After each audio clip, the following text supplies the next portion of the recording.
இந்த நாளிலும் நம்முடைய தியானத்திற்கு என்று எடுத்துக்கொண்ட வேத பகுதியானது எரேமியா 29:11 வசனத்தை வாசிக்கலாம். நீங்கள் எதிர்பார்த்திருக்கும் முடிவை உங்களுக்கு கொடுக்கும்படிக்கு நான் உங்கள் பேரில் நினைத்திருக்கும் நினைவுகளை அறிவேன் என்று கர்த்தர் சொல்லுகிறார். அவைகள் தீமைக்கு அல்ல, சமாதானத்திற்கு ஏதுவான நினைவுகளே. ஆண்டவராகிய கர்த்தர் இந்த நாளிலே நமக்கு சொல்லுகிற வார்த்தை என்னவென்றால், நீங்கள் எதிர்பார்த்திருக்கும் முடிவை, நீங்கள் உங்கள் இருதயத்திலே இந்த நாளிலே என்ன எதிர்பார்ப்போடு காத்து கொண்டிருக்கிறீர்களோ, அது உங்களுடைய குடும்ப காரியங்களாக இருக்கட்டும், உங்களுடைய ஆவிக்குரிய வாழ்க்கையாக இருக்கட்டும், அல்லது தனிப்பட்ட வாழ்க்கையாக இருக்கட்டும், எந்த காரியமாக இருந்தாலும் நீங்கள் உங்கள் இருதயத்திலே எதிர்பார்த்திருக்கும் ஒரு முடிவை உங்களுக்கு கொடுக்கும்படியாய், யாருக்கு? நீங்கள் எதிர்பார்த்திருக்கிற உங்கள் அந்த காரியத்தை, முடிவை உங்களுக்கு நான் கொடுக்கும்படியாக உங்கள் பேரில் நினைத்திருக்கிற நினைவுகளை அறிவேன். யார் நினைத்திருக்கிறதா? ஆண்டவராகிய கர்த்தர் உங்களுக்கு கொடுக்க வேண்டிய, நீங்கள் நினைத்திருக்கிற அந்த நினைவை கொடுக்கும்படியாக அவர் நினைத்திருக்கிற அந்த நினைவுகளை ஆண்டவர் என்ன சொல்லுகிறார்? நான் அறிந்துதான் வைத்திருக்கிறேன், அதை நான் மறக்கவில்லை. அப்புறமா என்ன சொல்லுகிறார்? அவைகள் தீமைக்கல்ல, சமாதானத்திற்கு ஏதுவான நினைவுகளே. அப்போ ஒரு சில வேளையிலே நீங்கள் ஒரு முடிவை எதிர்பார்த்து காத்து கொண்டிருக்கக்கூடும். உங்களுடைய வாழ்க்கையிலே ஒரு எதிர்பார்ப்போடு நீங்கள் இருக்கலாம்.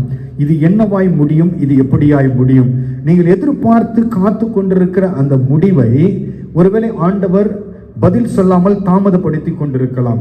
பதில் சொல்லாமல் நீங்கள் எதிர்பார்க்கும் அந்த முடிவு வர கால தாமதம் ஆகி கொண்டிருக்கலாம். ஆனால் ஆண்டவர் சொல்லுகிறார், அது தீமைக்காக அல்ல, அந்த கால தாமதம் தீமைக்காக அல்ல, அது என்னவாக இருக்குமா? சமாதானத்திற்கு ஏதுவாக இருக்கும்.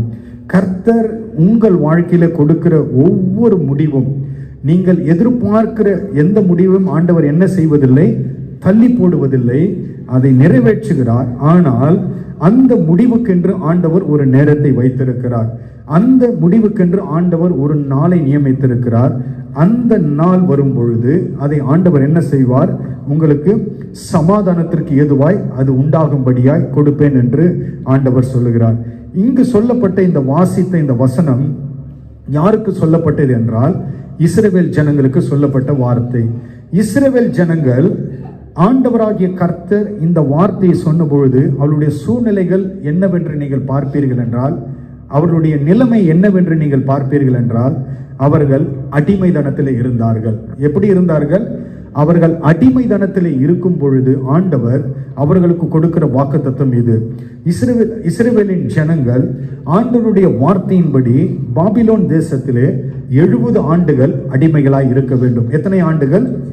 70 ஆண்டுகள் அவர்கள் எங்கே அடிமைகளாய் இருக்க வேண்டும்? பாபிலோன் தேசத்திலே அடிமைகளாய் ஆண்டவரே அவர்களை என்ன செய்வார்? ஒப்பு கொடுப்பார். ஏன் அப்படின்னு கேட்டீங்கன்னா, ஏன் நம்முடைய வாழ்க்கையில அடிமை அப்படின்னு ஒரு கேள்வி கேட்டீங்கன்னா, ஏன் என்னுடைய வாழ்க்கையில இந்த போராட்டம், ஏன் என்னுடைய வாழ்க்கையில இந்த அடிமைதனம் அப்படி என்று கேட்பீர்களானால், வேதத்தின் பிரகாரம் எங்கு அடிமைதனம் வருகிறதோ அதற்கு முன்பதாக அவருடைய வாழ்க்கையை நீங்கள் பார்க்கும் பொழுது அந்த இடத்துல என்ன இருக்கும்?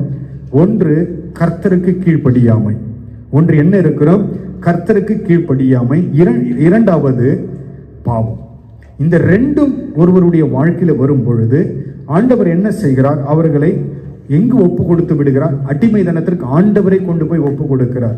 அடிமைதனம் என்பது என்னவென்றால், எதிராளியின் கையில கொண்டு போய் ஆண்டவர் என்ன பண்ணுகிறார்?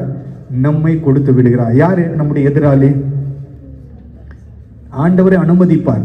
என்ன சோதனை பண்ண அவனை நெருக்க அப்படின்ட்டு ஆண்டவர் என்ன பண்ணுவார்? ஒப்பு.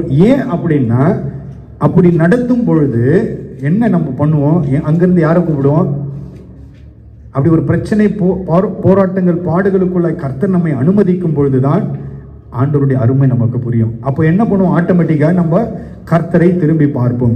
இந்த இடத்துல நீங்கள் பார்க்கும் பொழுது இவர்களுக்கு 70 ஆண்டுகள் ஆண்டவர் பாருங்க, அடிமைதனம் என்றாலும் அதை ஆண்டவர் முன்குறிக்கிறார். இத்தனை ஆண்டுகள் ஒருவருக்கு அடிமைதனம். இப்ப நமக்கும் பாருங்க, ஒரு அடிமைதனம் என்று பார்க்கும்போது ஒரு நாள் 2 நாள் அல்ல, ஒரு குறிப்பிட்ட காலம் ஒவ்வொருடைய வாழ்க்கையிலும் என்ன செய்கிறார்? கர்த்தருடைய வார்த்தைக்கு கீழ்ப்படியாதவர்கள், பாவம் செய்கிறவர்களுடைய வாழ்க்கையில அடிமைதனம் என்பது ஒரு குறிப்பிட்ட காலத்திற்கு கர்த்தரை அனுமதிக்கிறார். கர்த்தரை அவர்களை தள்ளுகிறதை நாம் பார்க்க முடிகிறது. ஆனால் இந்த ஜனங்கள் இப்படி அடிமைதனத்தில் இருந்த பொழுதிலும், இப்ப நாம் ஒரு அடிமைதனத்தில் இருக்கும்போது என்ன உண்டாகும்? அவர்களிடத்தில் ஒரு பெரிய எதிர்பார்ப்பு இருக்கும். என்ன? எப்பொழுது எனக்கு இதிலிருந்து ஒரு விடுதலை கிடைக்கும்? அப்படி எல்லாருக்கும் இது பொதுவாய் உண்டாகிற ஒரு நினைவு. ஒரு அடிமைதனத்திலே நாம் போகும் பொழுது எப்பொழுது எனக்கு இதிலிருந்து ஒரு விடுதலை உண்டாகும், எப்பொழுது நான் இதிலிருந்து விடுவிக்கப்படுவேன் அப்படி என்று நாம் ஏங்கிக் கொண்டிருக்கும் அப்படிதான் இந்த ஜனங்களும் என்ன செய்து கொண்டிருக்கிறார்கள்? ஒரு எதிர்பார்ப்போடு இருக்கும் பொழுது ஆண்டவராகிய கர்த்தர் அதே 29வது அதிகாரம் 5வது வசனத்தில் பாருங்க, அவர்கள் அடிமைதனத்தில் இருந்தாலும் அவர்களை ஆண்டவர் மறக்கவில்லை. அடிமைதனத்திலே ஆண்டவர் அனுமதித்தாலும் அவர்களை மறக்கவில்லை. 5வது வசனத்தை வாசிங்கள். அந்த அடிமைதனத்திலே இருக்கிற அந்த தேசத்தில் ஆண்டவர் அவர்களுக்கு என்ன சொல்லுகிறார்? நீங்கள் வீடுகளை கட்டி குடியிருந்து தோட்டங்களை நாட்டி அவைகளின் கனியை சாப்பிடுங்கள். நீங்கள் பெண்களை விவாகம் பண்ணி குமாரரையும் குமாரத்திகளையும் பெற்று உங்கள் குமாரருக்கு பெண்களை கொண்டு கொடுங்கள். இவர்களும் குமாரரையும் குமாரத்திகளையும் பெறட்டும். நீங்க அங்கே குறுகாமல் பெருகி. பாருங்க, யார் சிறைப்பட்டு போக பண்ணினதா? கர்த்தரே அவர்களை சிறைப்பட்டு போக பண்ணுகிறார். நான் உங்களை சிறைப்பட்டு போக பண்ணின பட்டணத்தின் சமாதானத்தை தேடி அதற்காக கர்த்தரை விண்ணப்பம் பண்ணுங்கள். அதற்கு சமாதானம் இருக்கையில் உங்களுக்கும் சமாதானம் இருக்கும் என்று ஆண்டவர் சொல்கிறார். இப்படி அடிமைதனத்திலே பாபிலோன் பட்டணத்திலே அடிமைகளாய் இவர்கள் இருக்கும் பொழுது அந்த பட்டணத்தில் ஆண்டவர் என்ன சொல்கிறார்? அந்த அடிமைதனத்திலே ஆண்டவர் தான் கொண்டு போய் விட்டு இருந்தாலும் அந்த இடத்திலும் ஆண்டவர் என்ன செய்கிறார்? விட்டுட்டு வேடிக்கை பார்க்கல, மறக்கவும் இல்லை. அவர்களை நினைத்து பார்த்து ஆண்டவர் சொல்லுகிறார், அந்த தேசத்திலே நீங்கள் பெருகி இருங்கள், அந்த தேசத்தில் நீங்கள் ஆசீர்வாதமாய் இருங்கள். நீங்கள் பெண் கொண்டு பெண்ணை விவாகம் பண்ணி வீடுகளை கட்டி குடியிருந்த தோட்டங்களை நாட்டி அவைகள் கனிகளை சாப்பிடுங்கள் சொல்லிவிட்டு 6வது வசனத்தின் கடைசி பகுதியிலே ஆண்டவர் சொல்கிறார், நீங்கள் அங்கே குறுகாமல் பெருகி இருங்கள். அடிமைதனத்தில் ஆண்டவரே அனுமதித்தாலும் ஆண்டவர் அந்த இடத்திலும் என்ன நம்மை மறக்காமல் என்ன செய்கிறார்? அந்த இடத்திலும் நம்மை ஆசீர்வதித்து நம்மை பெருக செய்ய வேண்டும் என்பதுதான் ஆண்டவருடைய விருப்பம். ஆனால் அந்த 7வது வசனத்தில் பாருங்க, நான் உங்களை சிறைப்பட்டு போக பண்ணின பட்டணத்தின் சமாதானத்தை தேடி அதற்காக கர்த்தரை விண்ணப்பம் பண்ணுங்கள். அதற்கு சமாதானம் இருக்கையில் உங்களுக்கு சமாதானம் இருக்கும். அடிமை தேசத்தில் அவர்கள் ஒப்பு கொடுக்கப்படுகிறார்கள். இப்போ அந்த அடிமை தேசத்தில் ஆண்டவர் இதெல்லாம் நீங்க பண்ணுங்கன்னு சொன்னார். இதெல்லாம் நீங்க நாட்டி எல்லாம் பயிர் செய்து அதை சாப்பிட்டு பெருகுங்கன்னு சொன்னார். இதெல்லாம் நடைபெற வேண்டும் என்றால் தேசம் ஆசீர்வாதமாக இருந்தால்தான் இதெல்லாம் சாத்தியம். கரெக்டுங்களா? இப்ப ஆண்டவர் நம்ம இந்த தேசத்தில் வைத்திருக்கிறார். இந்த தேசம் ஆசீர்வாதமா இல்லைன்னா நமக்கு ஆசீர்வாதமா இல்லை. இப்ப நமக்கு ஆசீர்வாதமா, நாம் ஆசீர்வாதமா இருக்கிறோம் என்றால் காரணம் என்ன? தேசம் ஆசீர்வாதமா இருக்கிறார். தான் 7வது வசனம் சொல்லுகிறது, நான் உங்களை சிறைப்பட்டு போக பண்ணின பட்டணத்தின் சமாதானத்தை தேடி அதற்காக கர்த்தரை விண்ணப்பம் பண்ணுங்கள். அதற்கு சமாதானமாய் இருக்கையில், எதற்கு? தங்கி இருக்கிற அந்த அடிமைப்பட்ட தேசம் சமாதானமாய் இருந்தால் உங்களுக்கு சமாதானம் இருக்கும். தேசம் ஆசீர்வாதமாய் இருந்தால் நீங்கள் ஆசீர்வதிக்கப்படுவீர்கள். தேசம் சமாதானமாய் இருந்தால் நீங்களும் சமாதானமாய் இருப்பீர்கள். இப்ப பாருங்க, உலகத்தில் எத்தனை தேசங்கள் சமாதானம் இல்லாமல் இருக்கிறது. ஆனால் ஆண்டவராகிய கர்த்தர் நம்மை வேறொரு தேசத்திலே வைத்திருந்தாலும் நாம் எவ்வளவு சுகமாய் பாதுகாப்பா இருக்கிறோம் பாருங்க. நமக்கு ஒரு பிரச்சனையும் இல்லை. நாம் எப்படிதான் இருக்கிறோம்? சமாதானத்தோடு இருக்கிறோம், ஆசீர்வாதத்தோடு இருக்கிறோம். அல்லேலூயா. ஏன் அப்படி என்றால் ஆண்டவர் நம்மை மறக்கவில்லை. ஆண்டவராகிய கர்த்தர் இந்த இவ்வளவு அடிமைதனத்திலே பாபிலோன் தேசத்தில் இஸ்ரவேல் ஜனங்கள் இருந்த பொழுதிலும் அவர்களுக்கு ஆண்டவர் ஆசீர்வாதத்தை செய்யும்படியா ஆசீர்வாதத்தை கொடுப்பேன் என்று சொல்லி இருந்தாலும் அதன் மத்தியிலே அவர்களுடைய இருதயத்தை நாம் நினைத்து பார்க்க வேண்டும். ஒருவர் அடிமைதனத்திலே ஒரு தேசத்திலே இருக்கும் பொழுது அந்த தேசத்திலே நாம் சந்தோஷமா இருக்க முடியுங்களா? இருக்க முடியாது. நம்மை அடிமைகளாய் ஒரு தேசத்திலே வைத்திருக்கிறார்கள் என்றால் நாம் அந்த இடத்துல சந்தோஷமா நிச்சயமா இருக்க முடியாது. நாம் என்ன, நம்முடைய எண்ணம் எப்படி இருக்கும்? எப்போ இந்த அடிமைதனத்திலிருந்து நாம் வெளியில வரலாம் தான் நாம் யோசித்துக் கொண்டிருப்போம். அப்படியேப்பட்ட சூழ்நிலையிலே ஆண்டவர் என்ன சொல்கிறார்? நாம் வாசித்த அந்த 11வது வசனம், நீங்கள் எதிர்பார்த்திருக்கும் முடிவை உங்களுக்கு கொடுக்கும்படிக்கு நான் உங்கள் பேரில் நினைத்திருக்கிற நினைவுகளை அறிவேன் என்று கர்த்தர் சொல்லுகிறார். அப்ப நாம் எங்கு இருந்தாலும் நம்முடைய நினைவை அறிகிற ஒரு ஆண்டவர். நாம் என்ன நினைக்கிறோம், இப்பொழுது உட்கார்ந்து கொண்டு என்னுடைய வாழ்க்கையில என்ன நடக்கும் நாளைக்கு, இல்லை இப்போ போய்கொண்டிருக்கிற சூழ்நிலைகள் எப்படி மாறும், ஒருவேளை நமக்கு கேள்விக்குறியாகவே இருக்கும், இது நடக்குமா நடக்காதா என்று. எல்லாம் ஆண்டவருக்கு தெரியும். நம்முடைய நினைவுகளை அறிந்திருக்கிற ஆண்டவர். அல்லேலூயா. ஆனால் அதன் மத்தியிலும், அந்த பிரச்சனையின் மத்தியிலும், போராட்டத்தின் மத்தியிலும் ஆண்டவர் நமக்கு என்ன சொல்லுகிறார்? நீங்கள் குறுகி இருக்க மாட்டீர்கள், நீங்கள் பெருகி இருப்பீர்கள். அல்லேலூயா. நீங்கள் ஆசீர்வாதமா இருப்பீர்கள். நீங்க பாருங்க, இப்படி ஆண்டவர் நமக்கு என்ன சொல்லுகிறார்? வாக்கு தத்தங்களை கொடுக்கிறார். நான் உங்களை மறப்பதில்லை, என் நினைவிலே நீங்கள் இருக்கிறீர்கள் என்று. நீங்கள் பொதுவாக பார்க்கும் பொழுது மனிதர்கள் இதற்கு அப்படி சற்று வித்தியாசமாக இருப்பார்கள். ஆண்டவர் நம்ம என்ன சொல்லுகிறார்? அதாவது ஆண்டவருடைய நினைவிலே நாம் எப்பொழுதும் இருக்கிறோம் என்று சொல்லுகிறார். ஆனால் நீங்கள் மனுஷனுடைய நினைவுகளில் நாம் இருக்கிறோமா என்று கேட்பீர்களானால் இருக்கிறோமா? நம்மிடத்திலே, அதாவது உதாரணமாய் நான் உங்களுக்கு சொல்லுவேன், நம்மிடத்தில் ஒரு சிலர் அதாவது ஏதாவது ஆசீர்வாதம் நம் மூலமாய் ஆசீர்வாதம் பெற்றிருப்பார்கள். அதாவது நம் மூலமாய் அவர்களுக்கு ஏதாகிலும் ஒரு உதவியை நாம் செய்திருப்போம், ஏதாகிலும் ஒன்று நன்மையை ஒருவருடைய வாழ்க்கையில் நாம் செய்திருப்போம். ஆனால் ஒரு காலம் வரும் பொழுது அவர்கள் என்ன செய்வார்கள்? அதை மறந்து போவார்கள். அதாவது பொருள் உதவியா இருக்கலாம், ஏதோ ஒரு உதவியை நாம் அவர்களுடைய வாழ்க்கைக்கு அது அந்த நேரத்திற்கு அது அவர்களுக்கு பிரயோஜனமாக இருந்திருக்கும், ஆசீர்வாதமாக இருந்திருக்கும். சின்னதோ பெரிதோ நாம் செய்திருப்போம். ஒரு காலம் வரும் பொழுது அவர்கள் நம்மை, அதாவது ஒரு குறிப்பிட்ட காலம் வரை நாம் பார்க்கலன்னு வச்சுக்கோங்க, மீண்டும் அவர்களை சந்திக்கும்படியான ஒரு வாய்ப்பு கிடைக்கிறது. அவர்கள் என்ன செய்வார்கள் தெரியல? அது முற்றிலும் என்ன செய்திருப்பார்கள்? மறந்து போயிருப்பார்கள். ஆனால் ஆண்டவராகிய கர்த்தர் அப்படி அல்ல. அவர் என்ன சொல்லுகிறார்? என் நினைவிலே நீங்கள் எப்பொழுதும் இருக்க. ஆண்டவர் ஒரு நாளும் நம்மை மறக்கிறவர் அல்ல. நீங்க பாருங்க, வேதத்திலே நன்மையை பெற்றவர்கள், ஒரு மனிதனிடத்திலிருந்து இன்னொரு மனிதன் நன்மையை பெற்று அந்த நன்மையை பெற்ற மனிதன் என்ன பண்ணுகிறான்? பெற்றவனை மறந்து போகிறான். அப்படி வேதத்திலே நீங்கள் பார்க்கும் பொழுது அநேக சம்பவங்களை வேதத்திலே காண்பிக்க முடியும். உதாரணத்துக்கு ஒரு சம்பவத்தை நான் உங்களுக்கு சொல்லுகிறேன்.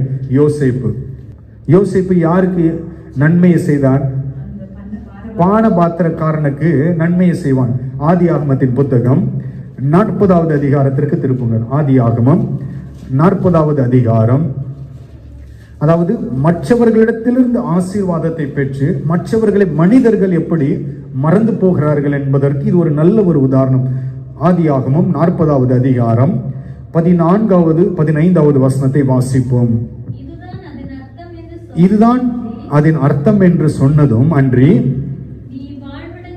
நீ வாழ்வடைந்திருக்கும் பொழுது என்னை நினைத்து என் மேல் தயவு வைத்து என் காரியத்தை பார்வோனுக்கு அறிவித்து இந்த இடத்திலிருந்து என்னை விடுதலையாக்க வேண்டும் என்று பானபாத்திரக்காரனிடத்தில் யார் சொல்றது? யோசேப்பு சொல்றான். இதனுடைய சம்பவம் என்னவென்றால், யோசேப்பு இப்பொழுது எங்க இருக்கிறார்?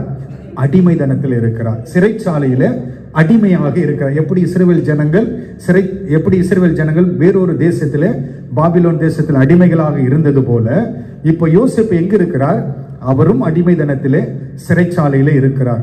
இப்பொழுது என்ன நடக்கிறது? இவனோடு சிறைச்சாலையில வேறு ஒரு 2 பேர் கொண்டு வந்து போடப்படுகிறார்கள். யாரு?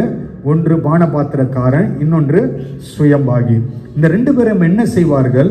ராஜாவாகிய பார்வோனுக்கு விரோதமாக காரியங்களை செய்ய துணியும் பொழுது அதை ராஜா கேள்விப்பட்டு என்ன பண்ணுகிறார்? ராஜா அவர்கள் இருவரையும் கொண்டு வந்து எங்க போட்டு விடுவார்? சிறைச்சாலையில போட்டு விட. இப்ப அந்த சிறைச்சாலையில அந்த இருவர், பானபாத்திரக்காரன், சுயம்பாகி, கூட யார் இருக்கிறது? யோசேப்பு இருக்கிறார். இந்த 2 பேரும், அதாவது பானபாத்திரக்காரனும் சுயம்பாகியும் வெவ்வேறு நாளிலே வெவ்வேறு விதமான சொப்பனத்தை பார்ப்பார்கள். அவர்களுக்கு அதனுடைய அர்த்தம் புரியாது. அப்போ யாரிடத்துல கொண்டு வருவார்கள்? யோசேப்பின் இடத்துல கொண்டு வந்து சொல்லும்போது யோசேப்பு சொல்வார், இது தேவனுக்குரியது. சொப்பனத்தை வெளிப்படுத்துவது யாருக்குரியது? தேவனுக்குரியது. அப்போ அவன் வந்து என்ன சொல்வான்? நீ தேவ மனிதன், ஆதலால் தான் உம்மிடத்தில் கொண்டு. அப்போ என்ன சொல்வான்? யோசேப்பு அதற்குரிய அர்த்தத்தை சொல்வான். அதுதான் நாம் வாசித்த அந்த 14வது வசனம். இதுதான் அதனுடைய அர்த்தம். எதனுடைய அர்த்தம்? அவன் கண்ட அந்த சொப்பனத்தினுடைய அர்த்தம் என்று சொன்னதும் அன்றி, அப்ப சொல்லுவான், உனக்கு ஒரு நாள் வரும். என்ன வரும்? ஒரு நாள் வரும், மீண்டும் உன்னுடைய வாழ்வு துளிர்க்கும். இப்பொழுது நீ எங்க இருக்கிறப்போ சிறைச்சாலையில் இருக்கிற. ஒரு நாள் வரும், மீண்டும் ராஜாவினுடைய அரண்மனையிலே நீ போவாய், அங்கே வேலை செய்வாய். அப்பொழுது என்ன? என்னை நினைத்து கொள்ளும், எனக்காக ராஜாவினிடத்திலே நீர் பரிந்து பேசும் என்று சொல்லி அனுப்புவான். ஏன் அப்படின்னா, அடுத்த வசனத்தை வாசிங்க, 15வது வசனம். நான் எபிரேயருடைய தேசத்திலிருந்து களவாய் கொண்டு வரப்பட்டேன். என்னை இந்த காவல் கிடங்கில் வைக்கும்படிக்கு நான் இவ்விடத்தில் நான் ஒன்றும் செய்யவில்லை என்றும் சொன்னான். அப்ப பாருங்க, அவன் என்ன சொல்லுகிறான்? நான் யாரு? நான் எபிரேயன். நான் யாரு? எபிரேயன், இஸ்ரவேலன். நான் இப்பொழுது நான் எங்க இருக்கிறேன்? எகிப்தில் இருக்கிறேன். யாருடைய சிறைச்சாலையில? எகிப்தின் பார்வோனுடைய சிறைச்சாலையில என்னை கொண்டு வந்து போடப்பட்டார்கள். ஏன் அப்படின்னா, அது சொல்றான் பாருங்க, 15வது வசனத்துல, நான் எபிரேயருடைய தேசத்திலிருந்து திருட்டுத்தனமாய் நான் கொண்டு வரப்பட்டேன். எப்படி கொண்டு வரப்பட்டேன்? யார் மூலமா? சொந்த சகோதரர் மூலமா. எப்படி கொண்டு வரப்பட்டாரா? திருட்டுத்தனமா. எங்கு கொண்டு வரப்பட்டார்? அந்த தேசத்திலிருந்து எகிப்து தேசத்திற்கு கொண்டு வரப்பட்டேன். இந்த காவல் கிடங்கில் வைக்கும்படிக்கு நான் இவ்விடத்தில் நாம் ஒரு தப்பும் செய்யாதவன், ஒரு பாவமும் செய்யாதவன். ஆனாலும் என்ன? என் வாழ்க்கையில் இப்பொழுது அடிமைதனம். இப்பொழுது என் வாழ்க்கையில் என்ன? தவறே செய்யவில்லை, பாவமே செய்யவில்லை. களவாய் என்னை கொண்டு வரப்பட்டு என்னை திருடி கொண்டு வந்து எங்கே வைத்து விட்டார்கள்? இந்த எகிப்து சிறைச்சாலையிலே என்னை போட்டு விட்டார்கள். இப்ப அவனுடைய மனநிலையை கொஞ்சம் யோசித்து பாருங்க. தப்பே பண்ணாதவன் இப்ப எங்க இருக்கிறான்? சிறைச்சாலையில இருக்கிறான். அவன் சொல்லுகிறான், நான் எபிரேய தேசத்தான். எந்த தேசத்தான்? எபிரேய தேசத்தானுக்கு விரோதி யாருன்னு கேட்டீங்கன்னா எகிப்தியர்கள். ஏன்னா அந்த அடிமைதனத்திலிருந்து தான் ஆண்டவர் எங்க கொண்டு வந்தாரு? அந்த அடிமைதனத்திலிருந்து தான், எகிப்தின் அடிமைதனத்திலிருந்து தான் ஆண்டவர் அவர்களை விடுவித்து கொண்டு வருவார். ஆனால் ஆண்டவருடைய வாக்குத்தத்தம் என்ன? இவன் அந்த தேசத்தில் மீண்டும் போய் உயர வேண்டும். அதுதான் ஆண்டவருடைய திட்டம். இவன் என்ன சொல்லப்படுகிறது இந்த இடத்துல? ஆபிரகாமுக்கு கொடுத்த அந்த வாக்குத்தத்தத்தின்படி அவர்கள் அத்தனை ஆண்டுகள், 400 ஆண்டுகள் அங்கே அடிமைகளாய் இருக்க வேண்டும். அது யார் மூலமாய் போயிட்டு யார் மூலமாய் வர வேண்டும் என்றால் இந்த யோசேப்பின் மூலமாக தான் போயிட்டு அது நிறைவேற வேண்டும் என்று ஆண்டவருடைய வாக்கு தத்தம் அது. இப்படியாய் அவன் களவாய் கொண்டு போகப்பட்டு காவல் கிடங்கில் வைக்கப்பட்ட பொழுது அவன் யாரிடத்துல சொல்லுகிறான்? பானபாத்திரக்காரனிடத்துல சொல்லுகிறான். அது அப்படியே நிறைவேறுகிறது. நாள் ஒன்று வந்த பொழுது அவன் மீண்டும் எங்கு கொண்டு போகப்பட்டான்? ராஜாவினிடத்துல மீண்டும் அதே வேலைக்கு அமர்த்தப்பட்டான். ஆனால் யோசேப்பு சொன்னதை அவன் என்ன செய்யவில்லை? வாசிங்க, அந்த கடைசி வசனத்தை வாசிங்க. அதே 40 கடைசி வசனத்தை வாசிங்க. ஆனாலும் பானபாத்திரக்காரரின் தலைவன் யோசேப்பை நினையாமல் அவனை மறந்து விட்டான். பாருங்க, அடிமைதனத்திலிருந்து ஒரு மனுஷன் இன்னொரு மனுஷனுக்கு நன்மை செய்து, அந்த மனுஷன் அவங்ககிட்ட சொல்றான், நன்மை செய்த பொழுது நாள் ஒன்று வரும், அன்று என்னை மறக்காமல் என்ன செய்ய, எனக்கு உதவி செய்ய என்று சொன்ன பொழுது என்ன நடக்கிறது?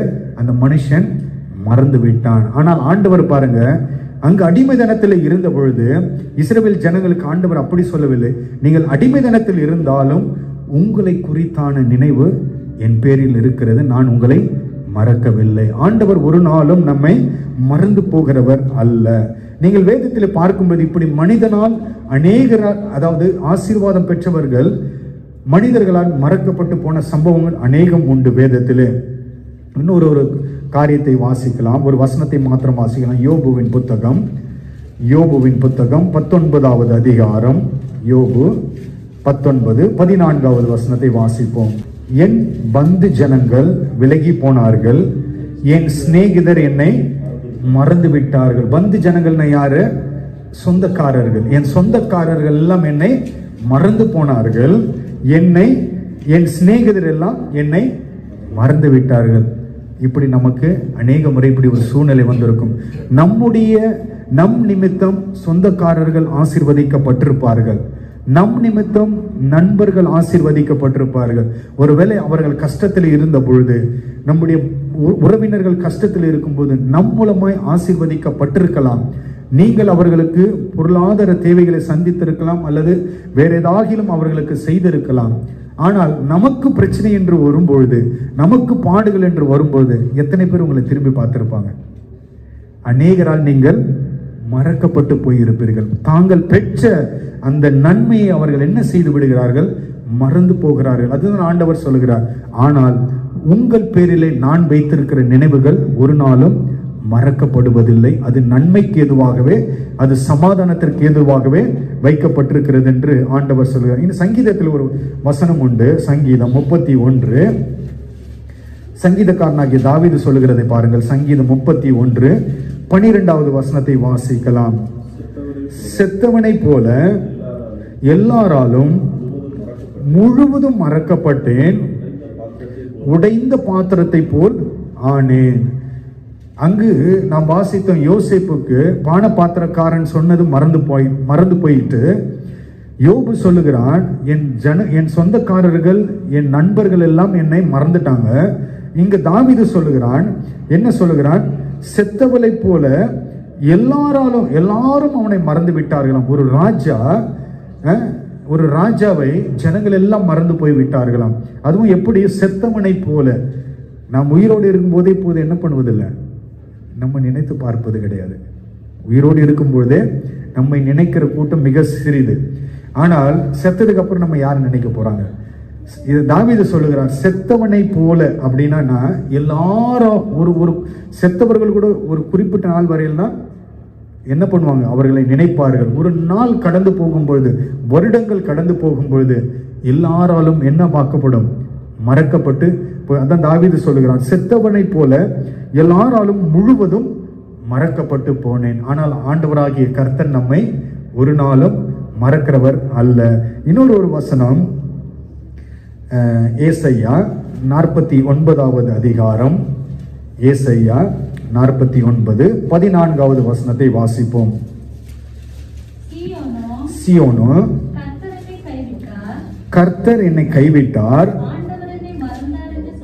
யாரு? சியோன் யாரை பார்த்து சொல்லுகிறார்? கர்த்தரை பார்த்து சொல்லுகிறார். கர்த்தர் என்னை கைவிட்டார், ஆண்டவர் என்னை மறந்தார் என்று சொல்லுகிறார். அது சாத்தியங்களா? நாம் கர்த்தரை பார்த்து சொல்ல முடியுமா? ஆண்டவரே, நீர் என்னை மறந்து விட்டீர் என்று சொன்னோம்னா ஆண்டவர் என்ன சொல்வாரு? சிரிப்பாரு.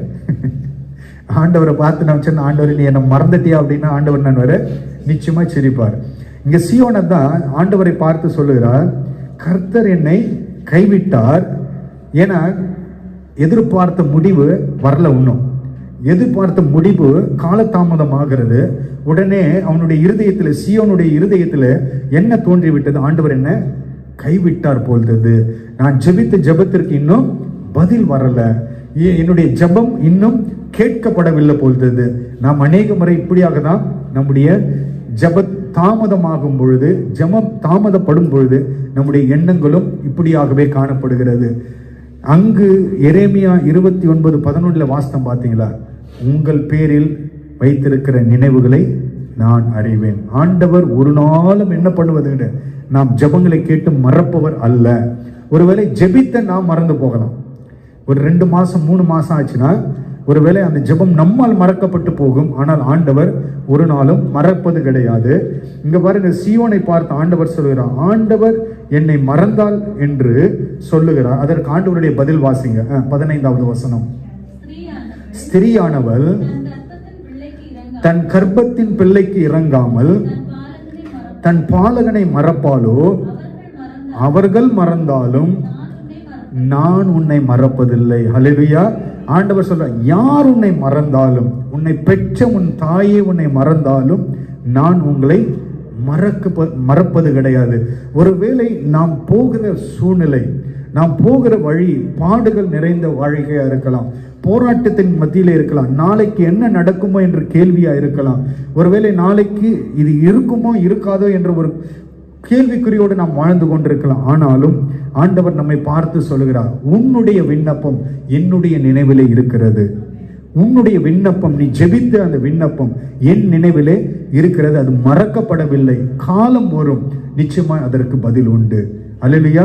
இங்க ஸ்திரீயானவள் தன் கர்ப்பத்தின் பிள்ளைக்கு இறங்காமல் தன் பாலகனை மறப்பாளோ? ஆங்கிலத்தில் அந்த வசனத்தை வாசிப்போம். அப்படின்னா என்ன அர்த்தம்? இதில் தமிழ் எப்படி சொல்லப்பட்டிருக்கு? ஸ்திரீயானவள் தன் கர்ப்பத்தின் பிள்ளைக்கு இறங்காமல் அப்படின்னு தான் இங்க சொல்லப்பட்டிருக்கிறது. ஆனா ஆங்கிலத்தில் வாசிக்கும் பொழுது அது வந்து ஈப்ரோவினுடைய டைரக்ட் டிரான்ஸ்லேஷன். அதுல எப்படி சொல்லப்பட்டிருக்கு? ஒரு ஸ்திரீயானவள் தன்னுடைய குழந்தைக்கு, அதாவது பால் கொடுக்கிற அந்த குழந்தையை மறப்பாலோ? அது தமிழ் அப்படி போடப்படவில்லை. தமிழ்ல டிரான்ஸ்லேஷன் கொஞ்சம் வேறு மாதிரியாக இருக்கிறது. ஆனா ஆங்கிலத்தில் ஒரு தாய் பெற்ற குழந்தை, அதாவது பால் கொடுக்கிற அந்த குழந்தையை தாய் மறப்பாங்களா? இப்ப மறக்கிற காலத்துல தான் நாம் இருக்கிறோம். அந்த காலம்லாம் மாறி போச்சு. இப்ப பிறந்த குழந்தை தூக்கின்னு போய் எங்க போடுறாங்க? ஆத்துலயும் கிணத்துலயும் தூக்கின்னு போய் போடுறாங்க. டெய்லி நம்ம பேப்பர்ல வாசிக்கிறோம். பிறந்த குழந்தையை என்ன பண்றாங்க? அது பெற்றோருக்கு தொல்லையா இருக்கிறது என்று எங்க கொண்டு போய் போடுறாங்க? கொலை பண்ணுவதும், கொண்டு போய் ஆற்றிலும் கடலிலும் கிணற்றிலும் வீசுகிறதை இப்பொழுது நாம் பார்த்து கொண்டிருக்கிறோம். ஆனால் ஆண்டவர் சொல்லுகிறார், அந்த காலத்திலே வாழ்ந்து கொண்டிருக்கிற நாம், பெற்ற தாய் கூட இன்னைக்கு எப்படி ஆயிடுவா? மறக்கிற காலத்திலே நாம் இருக்கிறோம். பெற்ற தாய் தான் பெற்ற பிள்ளையை கொலை பண்ணுகிற காலத்திலே நாம் வாழ்ந்து கொண்டிருக்கிறோம். இந்த காலகட்டத்தில் ஆண்டவர் நமக்கு சொல்லுகிற காரியம் என்னவென்றால், அவர்கள் மறந்தாலும், உங்களை பெற்ற தாய் உங்களை மறந்தாலும் நான் உங்களை மறப்பது கிடையாது. அல்லேலூயா. அதற்கு ஆண்டவர் சொல்லுகிற வார்த்தையை பாருங்க. அடுத்த வசனத்தை வாசிங்க. இதோ என் உள்ளம் கைகளில் உன்னை வரைந்திருக்கிறேன், உன் மதில்கள் எப்பொழுதும் என் முன் இருக்கிறது. ஆண்டவர் சொல்லுகிறார், எங்க வச்சிருக்கிறாரா? நம்ம உள்ளங்கை. இங்க ஆண்டவர் நம்ம என்ன பண்ணி வச்சிருக்கிறாரா? வரைஞ்சு வச்சிருக்கிறாரா, செதுக்கி வச்சிருக்கிறார். வரைந்து, தமிழ்ல அது டிரான்ஸ்லேஷன் அப்படி போடப்பட்டிருக்கிறது. அதாவது நீங்க இங்க ஒரு படத்தை வரைங்களேன், இங்க ஒரு படத்தை வரைந்து வைங்க, எவ்வளவு நாள் அந்த படம் இருக்கும்? எவ்வளவு நாள் இருக்கும்? என்னதான் பர்மனன்ட் மார்க்கெட்ல கூட வரைங்க, பெயிண்ட் கூட அடிங்க, ஒரு குறிப்பிட்ட காலத்திற்கு அப்புறம் அது என்ன ஆகிவிடும்? அழிந்து போய்விடும். வரைந்து வைத்தால் அழிந்து போய்விடும். ஆனால் ஆங்கிலத்தில் வாசிக்கும் பொழுது ஆண்டவர் நம்மை வரைந்து வைக்கவில்லை, அவருடைய கரத்திலே செதுக்கி வைத்திருக்கிறாராம். யாருடைய கரத்திலே? ஆண்டவருடைய கரத்திலே நம்மை செதுக்கி வைத்திருக்கிறாராம். அப்போ என்ன நடந்திருக்கும்? இப்ப பாருங்க, ஆண்டவருடைய கரத்திலே நாம் செதுக்கப்பட்டிருக்கிறோம். கரெக்டுங்களா? ஆண்டவரை சிலுவையில் அடிச்சாங்கல்ல, சிலுவையில் அடிச்சாங்க. எங்க அடிச்சாங்க அவரை? எந்த இடத்துல ஆணி அடிக்கப்பட்டது? அப்போ நம்மளுக்கு வலிச்சிருக்கும்ல அங்க ஆணி. நாம் இந்த இடத்துல பொறிக்கப்பட்டு இருக்கிறோம் என்றால், ஆண்டவராகிய இயேசுவை சிலுவையில் அடிக்கும் பொழுது யார் மீது அடித்திருப்பார்கள்? இங்க நீங்களும் நான் தானே இருக்கிறோம். அதான வசனம். அது உங்களை என் உள்ளங்கையிலே செதுக்கி இருக்கிறேன், மறைந்திருக்கு, ஏதோ ஒண்ணு. சரிங்களா? இந்த இடத்துல ஆணி அடித்தால் என்ன, யாருக்கு வேதனை உண்டாகும்? நாம் தான் அந்த இடத்துல இருக்கிறோம். நமக்கு தான் என்ன உண்டாயிருக்கணும்? வேதனை உண்டாயிருக்கணும். நமக்கு வேதனை வந்துச்சுங்களா? வேதனை ஏன் வரல? ஆணி இங்க அடிக்கல, ஆணி அடித்த இடம் இங்க. ஆணி அடித்த இடம் இங்க கிடையாது. இது நம்ம பார்க்கிற படம். அது நம்ம படத்துல பார்க்கிறோம், இந்த பிக்சர்ல எல்லாம் பார்க்கிறோம். இங்க அடி, இங்க நீங்க ஆணி அடிச்சு பாருங்க, எலும்பு முறிந்து விடும். இங்க இருக்கிற எலும்பு ஆணி அடித்தால் முறிந்து விடும், கை பிச்சுன்னு வந்துடும். கை நிற்காது. நீங்க வச்சு ஆணி அடிச்சின்னு வச்சுங்களேன், அந்த எலும்பு சப்போர்ட் பண்ணாது. ஆனா இங்க இருக்கு பாத்தீங்களா, இங்க 2 எலும்பு ஜாயிண்ட் ஆகும். இந்த 2 எலும்புக்கு நடுவுல தான் ஆண்டவராக இயேசு கிறிஸ்துவை ஆணி அடித்தார்கள். அப்படி இது வந்து அப்படியே நிற்கும். அது இந்த 2த்துக்கு நடுவில் அடிக்கும் பொழுது நிற்கும். ஆனால் என்ன, நம்ம படத்தை பார்த்து பார்த்து இங்க ஆணி அடிச்சிட்டாங்கன்றோம் நம்ம. அதெல்லாம் உண்மை. அடிக்கப்பட்ட இடம் இது. நீங்களும் நானும் இப்பொழுது எங்க இருக்கிறோம்? அவருடைய உள்ளங்கையில் இருக்கிறோம். உள்ளங்கையில் இருப்பதினால் நமக்கு ரெண்டு உண்டு. என்ன அப்படின்றால், ஒன்று பாதுகாப்பு, இன்னொன்று அவர் கண்ணு முன்ன. உங்க கை எப்படி எட்டுன்னு வந்தீங்கன்னா எங்க எட்டுன்னு வர முடியும்? நேரம் நீங்க உங்க முகத்திற்கு முன்பதாக எடுத்துக்கொண்டு. அப்போ நீங்க ஆண்டவருடைய பார்வையில எப்பொழுதும் இருக்கிறீர்கள். எங்க இருக்கிறீங்க? ஆண்டவருக்கு முன்பதாக, ஆண்டவருடைய பார்வையில எப்பொழுதும் இருக்கிறீர்கள். இன்னொன்று என்னவென்றால், ஆண்டவருடைய பாதுகாப்பில நீங்கள் இருக்கிறீர்கள். எப்படி அப்படின்னா, இப்போ ஏதாவது நீங்க அடிக்க வராங்க, நீங்க என்ன பண்ணுவீங்க? இப்போ கை நீட்டு அடிக்கிறன்னும் போது நம்ம என்ன பண்ணுவோம்? கை அப்படி மூடிக்குவோம், பார்த்தீங்களா? அப்போ உங்களை ஏதாகிலும் ஒன்று தாக்க வரும் பொழுது என்ன செய்வார்? ஆண்டவருடைய கரத்திற்குள்ளாய் இருக்கிற உங்களை ஆண்டவர் என்ன செய்கிறார்? அப்படியே மூடிக்கொள்வார். ஆண்டவருடைய கரத்திற்குள்ளாய் இருப்பதினால் ரெண்டு பாதுகாப்பு உண்டு. ஒன்று, ஆண்டவருடைய முகத்திற்கு முன்பதாகவே நாம் எப்பொழுதும் இருக்கிறோம். இன்னொன்று, ஆண்டவருடைய பாதுகாப்பிற்குள்ளே இருக்கிறோம். எதுவும் உங்களை அணுகாது, எதுவும் உங்களை சேதப்படுத்த விட மாட்டார். அல்லேலூயா. அப்போ ஆண்டவர் சொல்லுகிறார், சீயோனோ கர்த்தர் என்னை கைவிட்டார் என்று சொல்லுகிறார். ஆண்டவர் என்னை மறந்தார் என்று சீயோன் சொல்லுகிறார். அதற்கு ஆண்டவர் சொல்லுகிறார், ஸ்திரீயானவள் தன் கர்ப்பத்தின் பிள்ளைக்கு இறங்காமல் தன் பாலகனை மறப்பாலோ? அவர்கள் மறந்தாலும் நான் உன்னை மறப்பது கிடையாது. ஏன் அப்படின்னா, நீங்கள் என் கையிலே செதுக்கப்பட்டு இருக்கிறீர்கள். வரையப்படவில்லை, நீங்கள் என்னுடைய கரத்திலே அது அழியாது. ஒரு தடவை செதுக்கி விட்டு, இந்த ரேகை பாருங்க, அழிகிறது. அது செதுக்கி விட்டால் ஒரு நாளும் என்ன ஆகாது? அழிக்கப்படுவதில்லை. எனக்கு முன்பதாகவே இருக்கிறீர்கள், என்னுடைய கரத்தின் பாதுகாப்பிலே இருக்கிறீர்கள் என்று ஆண்டவர் சொல்லுகிறார். சரிங்களா? இப்பொழுது பாருங்க, நான் சொன்ன பாருங்க, இங்கு அடித்தால் என்ன ஆகும்? அது எலும்புகள் முறிந்து விடும். ஆண்டவருடைய தீர்க்க தரிசனம் என்ன தெரியுங்களா? சங்கீதம் 34:20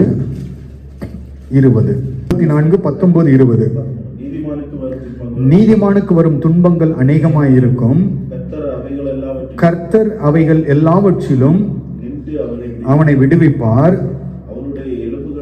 அவனுடைய எலும்புகளை எல்லாம் காப்பாற்றுகிறார், அவைகளில் ஒன்றும் முறிக்கப்படுவதில்லை. ஆண்டவராகிய கர்த்தர் நீதிமான், அவருடைய எலும்புகளில் ஒன்றும் என்ன ஆகுவது கிடையாது? அதாவது உடைக்கப்படுவது கிடையாது. இங்க அடித்திருந்தாங்கன்னு வச்சுங்களேன், வாக்கு தத்துவம் பொய்யாயா இருக்கும், வசனம் பொய்யாய் மாறி இருக்கும். ஆனால் வார்த்தை உண்மை உள்ளது. ஆண்டவர் சொன்னார்ல, வானமும் பூமியும் மாறி போனாலும் என் வார்த்தைகள் ஒரு நாளும் மாறுவது கிடையாது. ஆண்டவருடைய வார்த்தை தீர்க்க தரிசனம் என்னவென்றால், நீதிமானுடைய எலும்பு ஒன்றும் முறிக்கப்படுவதில்லை. இது யோவான் தன்னுடைய புஸ்தகத்திலும் தீர்க்க தரிசன புத்தகத்திலும் இதை எழுதியிருக்கிறதை நாம் பார்க்க முடிகிறது. அப்போ இதை ஏன் நான் உங்களுக்கு சொல்லுகிறேன் என்றால், உலகம் நம்மை மறக்கலாம், நண்பர்கள் நம்மை மறக்கலாம். சீயோன் எப்படி ஆண்டவரை பார்த்து சொன்னா பார்த்தீங்களா?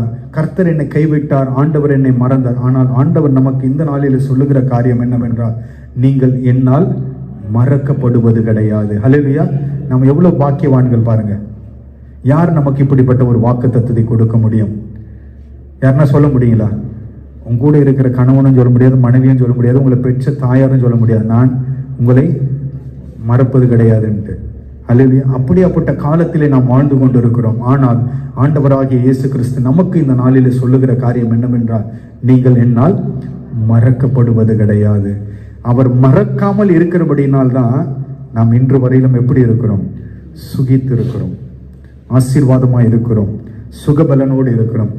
அவர் நம்மை மறந்திருப்பார். ஆனால் கொஞ்சம் யோசித்து பாருங்க நம்முடைய நிலைமை. மறந்திருப்போம், ஆண்டவர் நம்மை மறந்திருப்பார், ஆனால் நம்முடைய வாழ்க்கை என்னவாயிருக்கும்? எப்படியோ மாறி இருக்கும். அவர் நம்மை நினைக்கிறபடினால், நினைவு கூர்ந்து கொண்டிருக்கிறபடினால் தான் ஆண்டவர் என்ன செய்கிறார்? நம்மை ஆசீர்வாதமாய் வைத்து நடத்துகிறார். சரி, ஆண்டவர் மனிதர்களை எந்த சூழ்நிலையில நினைத்து பார்க்கிறார்? ஆண்டவர் சொன்னார்ல, நான் உங்கள் மீது வைத்திருக்கிற நினைவுகளை அறிகிறேன் என்று ஆண்டவர் சொன்னார். எரேமியா 29:11 வாசனல எந்த சூழ்நிலையிலே ஆண்டவர் மனிதர்களை நினைத்து பார்க்கிறார்? வாசிங்க, ஒரு 3 சம்பவத்தை நான் வேதத்திலிருந்து உங்களுக்கு சுட்டி காட்ட விரும்புகிறேன். எல்லாமே ஆதி ஆகமத்தின் புத்தகம். ஆதி ஆகமத்திற்கு நேராய் திருப்புவோம். முதலாவது ஆண்டவர் யாரை நினைத்தார்? ஆதி ஆகமம் 8வது அதிகாரம். ஆதி ஆகமம் 8வது அதிகாரம் முதல் வசனத்தை வாசிப்போம். தேவன் நோவாவையும் அவனுடனே பேழையில் இருந்த சகல காட்டு மிருகங்களையும் சகல நாட்டு மிருகங்களையும் நினைத்தருளினார். முதலாவது ஆண்டவர் நினைத்தருளினதை யாரை என்று கேட்பீர்களானால் நோவாவையும் அவனுடைய குடும்பத்தையும். முதல்ல வேதத்திலே நாம் வாசிக்கும் பொழுது ஆண்டவர் நினைத்த முதல் மனிதன் யார் என்று பார்க்கும் பொழுது நோவாவையும் அவனுடைய குடும்பத்தையும். நோவாவையும் அவனுடைய குடும்பத்தையும் நினைத்த அந்த சூழ்நிலையை நாம் பார்க்கும் பொழுது ஆண்டவர் எந்த சூழ்நிலையில நோவாவையும் அவன் குடும்பத்தையும் நினைத்தார் அப்படி நீங்கள் பார்க்கும் பொழுது சாதாரண வேலையில் ஆண்டவர் நினைக்கவில்லை. இப்போ ஆண்டவர் சொன்னார் பார்த்தீங்களா, நோவாவையும் அவன் குடும்பத்தையும் பேழையில் இருக்கிற சகல காட்டு மிருகங்களையும் நாட்டு மிருகங்களையும் நினைத்தருளினார் என்று சொன்னார் பார்த்தீங்களா. பேழைக்குள் இருக்கிறவர்களை தான் ஆண்டவர் நினைத்து பார்க்கிறார். அல்லேலூயா. பேழை என்பது என்னத்துக்கு அடையாளங்க? சபைக்கு அடையாளம்.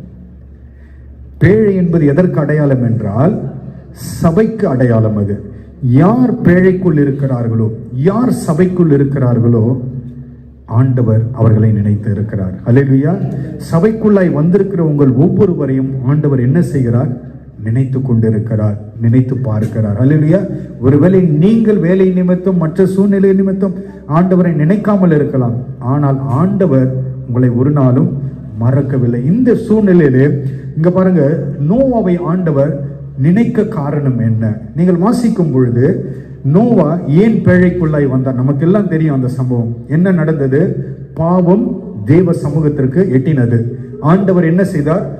தேசம் முழுவதும், அதாவது பூமி முழுவதையும் அழித்து போட தீர்மானித்தார். இப்பொழுது என்ன நடக்கிறது?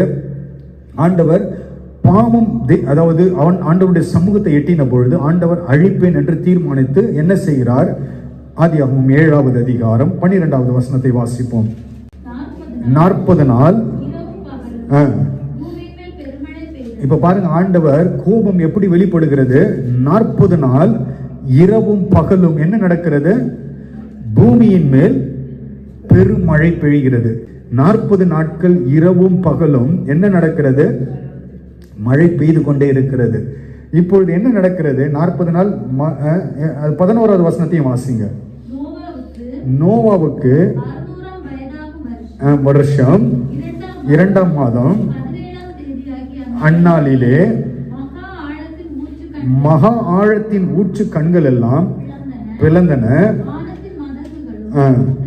இப்ப பாருங்க, வெறும் மழை மாத்திரம் கிடையாது, கீழையும் எல்லாம் திறந்து கொண்டது. என்ன? மகா ஆழத்தின் ஊற்று கண்கள் எல்லாம் திறந்து, மேலிருந்தும் மழை, கீழிருந்தும் வெள்ளம். அதாவது பூமி பிளந்து மேல கீழே எல்லாம் தண்ணி. எவ்வளவு நாள்? 40 நாள். கொஞ்சம் யோசித்து பாருங்க எப்படி இருந்திருக்கும். ஏன்னா ஆண்டவருடைய கோபம், அதாவது பூமி முழுவதையும் அழித்து போட வேண்டும் என்று ஆண்டவருடைய தீர்மானத்திற்குள்ளாய் வந்துவிட்டார். அது மழையாக வெளிப்படுகிறது. இப்பொழுது ஆண்டவர் என்ன சொன்னார்? நோவாவுக்கு, நீ பேழைக்குள்ளாய் நீயும் உன் குடும்பமும் உள்ளே போங்க. எல்லா வித மிருக ஜீவங்கள் எல்லாவற்றிலும் ஒவ்வொரு ஜோடி ஆண்டவர் சொன்னார், அது உள்ளே வந்தது. நோவா போய் கூட்டினார்ல ஒவ்வொன்றத்தையும். நோவா போய் ஒவ்வொரு மிருக ஜீவத்தையும் கொண்டு வரவில்லை, ஆண்டவர் பேசினார், அது தானாக உள்ள வந்தது.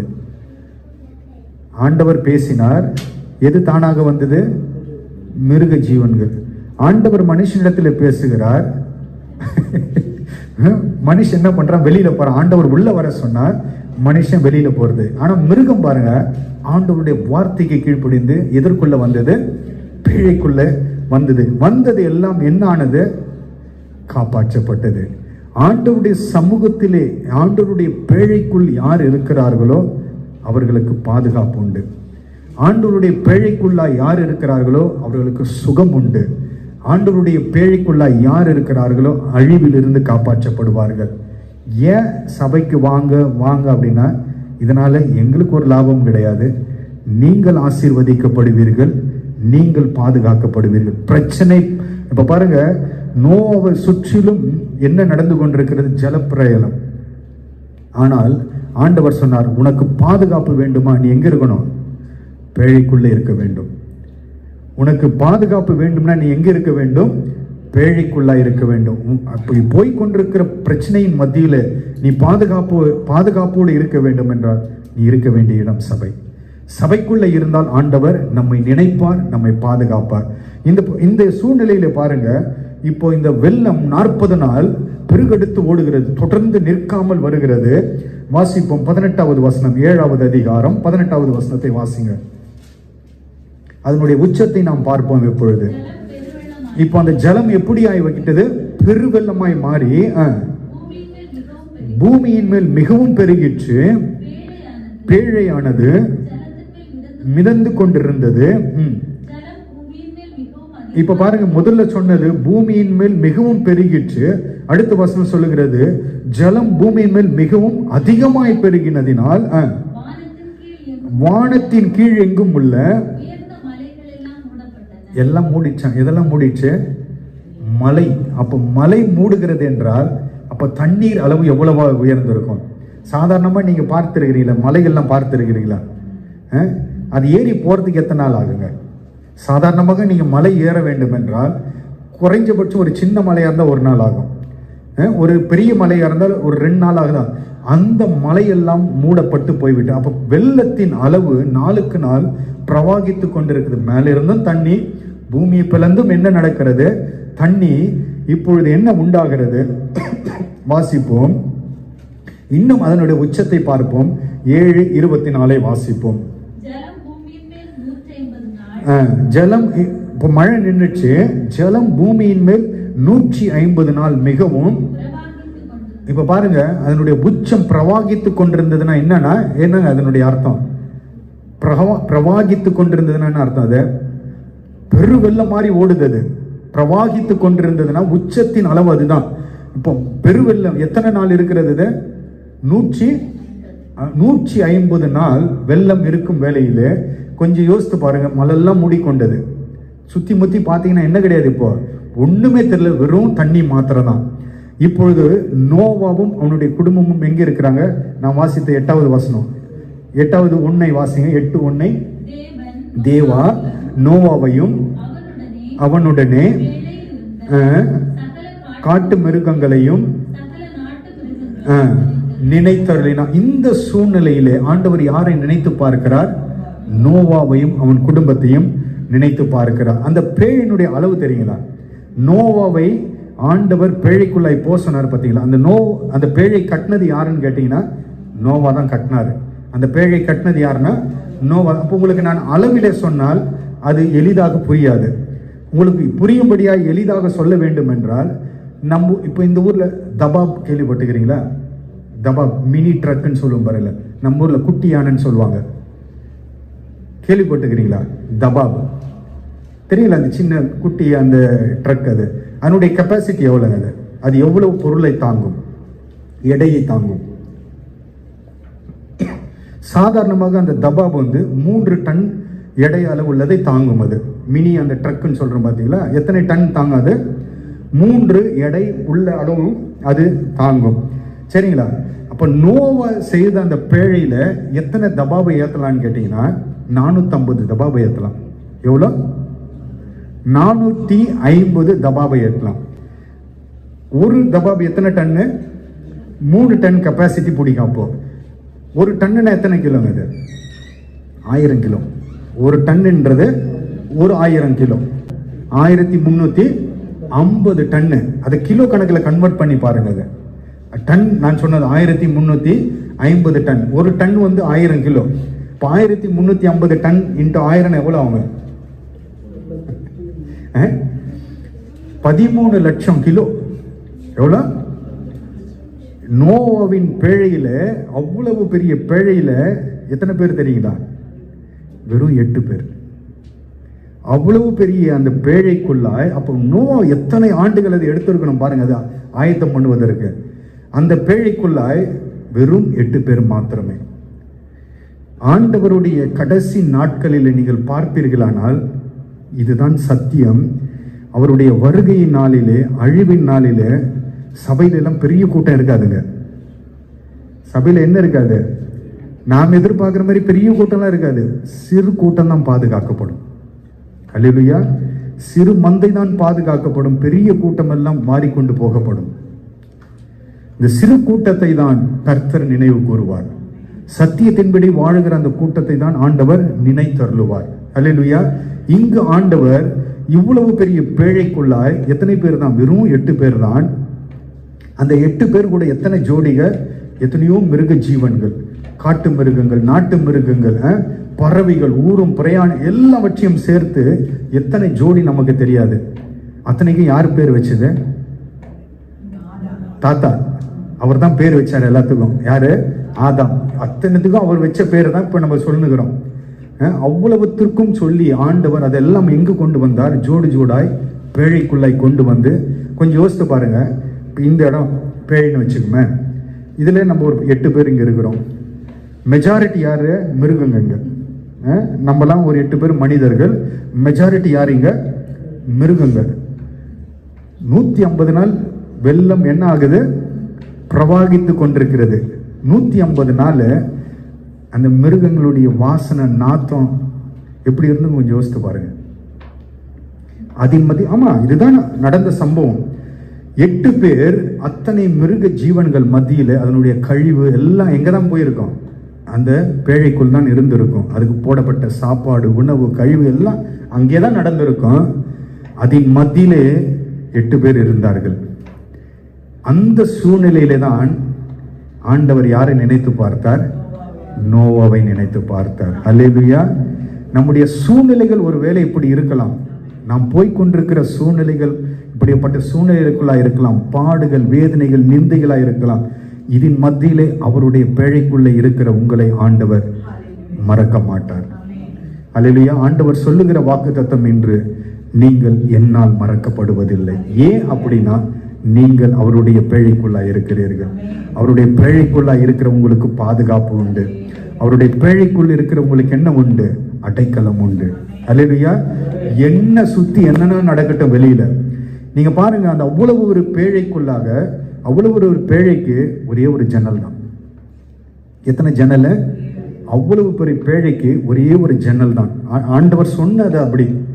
அது நோவா பண்ணதுல ஆண்டவர் இன்ஸ்ட்ரக்ஷன் கொடுத்தது அப்படி. இப்படிதான் நீ பண்ணணும், இதுதான் அளவு, இப்படிதான் ஜன்னல், இங்கதான் அந்த ஜன்னல் இருக்கணும் அப்படின்ட்டு ஆண்டவர் சொன்ன இன்ஸ்ட்ரக்ஷன் படி யார் செய்தது? நோவா கட்டினார். ஒரே ஒரு ஜன்னல். அந்த ஜன்னல் கூட சின்ன சைஸ். எதுக்குன்னா அப்படின்னா, திறந்து வெளியில எட்டி பார்த்துட்டு தண்ணீர் இதால் பார்த்து மூடிக்கொள்ள வேண்டும்.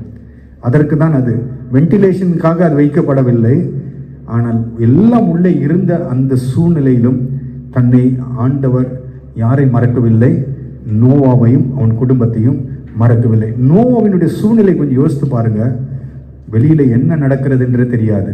வெளியில எவ்வளவு போராட்டங்கள், பிரச்சனைகள் நம்மை சுற்றிலும் அப்படிதான் நடந்து கொண்டிருக்கிறது. ஆனால் அதன் மத்தியிலும் நாம் பாதுகாப்பா இருக்கிறோம் என்றால் காரணம் அவருடைய பேழைக்குள்ளாய் நீங்களும் நானும் இருக்கிறோம். அல்லேலூயா.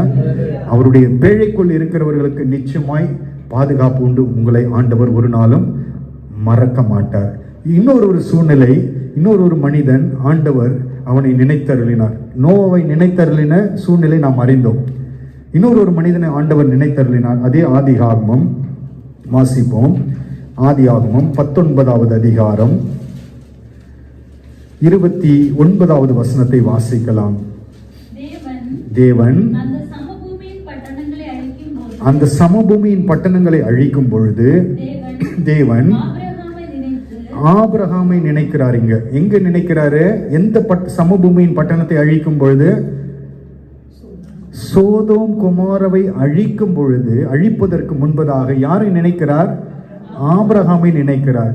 அழிக்க போகிறது எங்க? வேறு ஒரு பட்டணம்.